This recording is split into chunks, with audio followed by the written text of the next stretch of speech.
បាទសូមជម្រាបសួរអ៊ំពូមីងពងបងប្អូនទាំង25ខេត្តក្រុងទាំងអស់គ្នាដែរបាទស្វាគមន៍មកកាន់ Channel ខ្ញុំបាទដាវីតទិញលក់ឡានគ្រប់ប្រភេទបាទថ្ងៃនេះដែរបាទទំកាត់ជួបឃ្លាំងថ្មីមួយគ្រឿងទៀតហើយបាទប្រភេទឡាន Kia Frontier បាទឆ្នាំ98ពណ៌សមួយបាំងបាទម៉ាស៊ីនត្រជាក់នៅដំណើរការប្រអប់លេខរត់ស្រួលឡើងត្រង់រួចបាទមួយតោនកន្លះបាទប្រើ G មុខបងប្អូននៅតាមបណ្ដាខេត្តបាទចង់បានឡានដឹកទំនិញឬក៏ដាក់ជួលឲ្យរោងចក្រដឹកកម្មការងាររោងចក្រអីបងប្អូនអាចចំណាយពេលវេលា 3-4 នាទីតាមដានទស្សនាការ review បង្ហាញជូនគ្រប់ប្លុកលេខបាទឯកសារមានគ្រប់បាទឡាននេះបាទដែលបំពាក់ស្លាកលេខបាទភ្នំពេញ 2N 74 60 ฟุตបាទស្លាកលេខជាន់វែង scan QR code បាទម្ចាស់គេកំប្រើបាន1ឆ្នាំទេបាទនេះបាទ2024ខែ1បាទខែ10ណាបងប្អូនអរគ្នាបាទស្លាកលេខទៅជាន់វែងបាទពុនធ្វើជាបញ្ញែតនេះមួយផ្លេបាទនេះ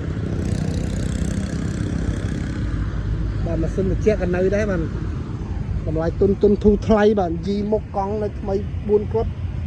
បាទកង់ថ្មីទាំងអស់បាទយីមុខដឹកខ្លួនបាន1តោនកន្លះបាទដឹកបាន5តោនអីបាទដឹកកម្មការនៃរោងចក្របានផ្លេដំបងបាទក្នុងនេះនៅស្អាតបាទជាងទ្វារនៅអែមទាំងអស់បាទ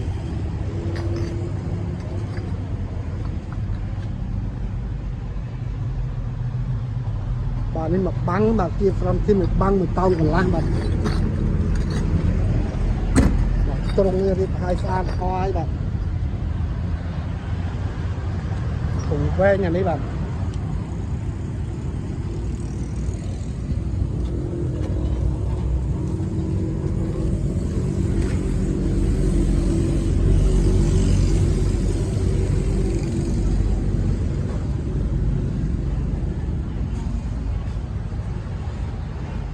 ទីតាំងនៅភ្នំពេញពុកម៉ែបងប្អូនមានចំណាប់អារម្មណ៍បងប្អូនអាចខលតាមលេខទូរស័ព្ទទាំង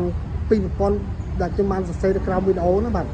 ឬក៏ add Telegram 010 59 99 11បាទធុងវាស្អាតបាទឡើងរួចហើយបាទមានចំណាប់អារម្មណ៍តាក់ទងមកបាទ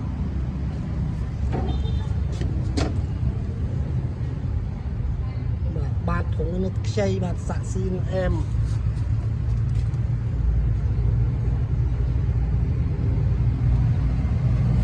អរគុណច្រើនខ្ញុំបាទសូមបញ្ចប់ត្រឹមនេះនិងសូមជម្រាបលាបាទជួបគ្នានៅវីដេអូបន្តទៀតបាទ